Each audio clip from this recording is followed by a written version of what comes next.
আচ্ছা, আপনি আরেকটি কমেন্ট করছেন, সেটা হলো এখন সে আমার মেয়েকে দেখায় না, যোগাযোগ করে না, আমি কি আমার মেয়েকে দেখতে পারবো না?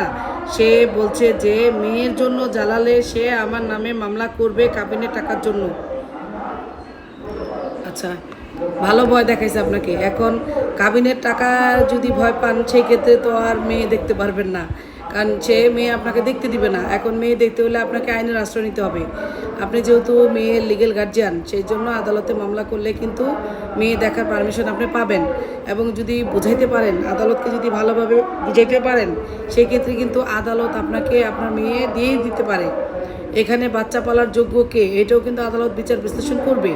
এবং মোস্ট ইম্পর্টেন্ট যেটা, সেটা হলো যে অনেক সময় এই বাচ্চার জন্য মামলা করলে কিন্তু আদালত যখন দুই পক্ষ নিয়ে প্রিট্রায়ালে বসে, তখন কিন্তু দুই পক্ষকে মিলায় দেয়। ম্যাক্সিমামই দেখছি মিলায় দেয়। হ্যাঁ, এরকম অহরহ অনেকবার দেখছি যে প্রিট্রায়ালে যখন দুই পক্ষ বসে তখন মিলায় দেয়। এখন সেই ক্ষেত্রে যদি স্ত্রী বলে না আমি সংসার করবো না, বা স্বামী যদি বলে না আমি সংসার করবো না, সেটা আলাদা বিষয়। কিন্তু বাচ্চার অধিকার কিন্তু কারো খর্ব হবে না। মাই কি আর বাবাই কি, উভয়ই কিন্তু তার সন্তান দেখতে পারবে। এখন বাচ্চা স্থায়ীভাবে কার কাছে রাখবে সেটা নির্ভর করবে আদালতের উপর। কারণ আদালতকে যে বাচ্চা পালার যোগ্য, বাচ্চাকে লালন পালন করার যোগ্য বোঝাতে পারবে, তার কাছে কিন্তু বাচ্চা থাকবে। কিন্তু দেখার অধিকার কারোই খর্ব হবে না।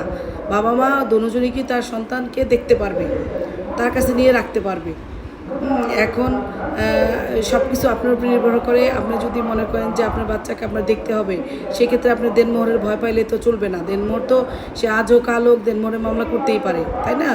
আপনি আপনার অ্যাবিলিটি অনুসারে আস্তে আস্তে দিয়ে দিবেন দেনমোহর, এটা তো পরিশোধযোগ্য। আর যদি মনে করেন যে না আমি এত টাকা দেনমোহর দিতে পারবো না, তো তো বাচ্চার জন্য যে হুমকি দিচ্ছে সেটাই কার্যকর হয়ে যাবে। সে হুমকি দিচ্ছে বাচ্চার জন্য জ্বালালে দেনমোহরে মামলা করবে। এই কারণে হয়তো আপনি চুপচাপ থাকবেন যদি অনেক টাকা দেনমোহর হয়। কিন্তু আপনি এটা শিওর থাকেন যে সে যতই ভয় দেখাক, আপনি মামলা করলে কিন্তু হয়তো দেনমোহর দিয়ে দিতে হবে, কারণ তার দেনমোহরে মামলা করতে হবে। আপনার মামলায় আপনি দেনমোহর দিতে বাধ্য না। সে যখন দেনমোহরে মামলা করবে তখন তাকে দেনমোহরের টাকা দিতে হবে। কিন্তু বাচ্চার জন্য যদি আপনি মামলা করেন, এই মামলায় কিন্তু দেনমোহর বাধ্যতামূলক না। এই মামলায় বাচ্চা দেখার পারমিশন আপনি পাবেন, অথবা যদি আপনি যোগ্য হন তাহলে বাচ্চা আপনার কাছে দিয়ে দিবে। এমনও হতে পারে আপনাদের উভয় পক্ষকে মিলাই দিতে পারে। এখন দেখেন আপনি কি করবেন। আশা রাখি বুঝতে পারছেন। ধন্যবাদ।